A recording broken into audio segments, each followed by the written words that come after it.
In this video, I'm going to show you how to get laser straight screw pattern in corrugated siding and roofing.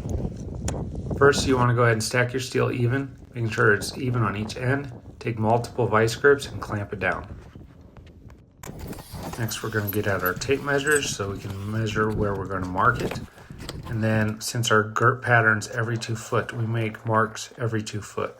For instance, we start at 2 foot, 4 foot, 6 foot, 8 foot, 10 foot, until we get to the height of the building. Next, I'm going to pull out an 1/8 inch drill bit that's sharp.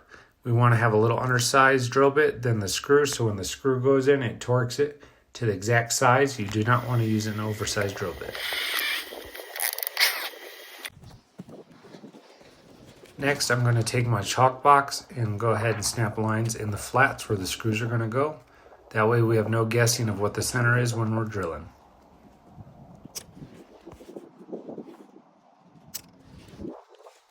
Now you can drill holes where all your marks intersect.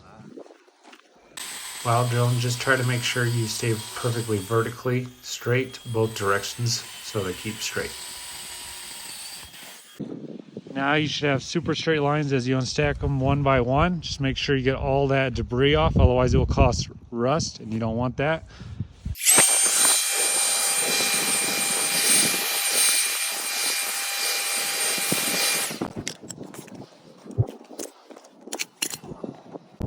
I just like to wipe that steel down and get any chalk, any dirt off, so we got clean steel going on the walls.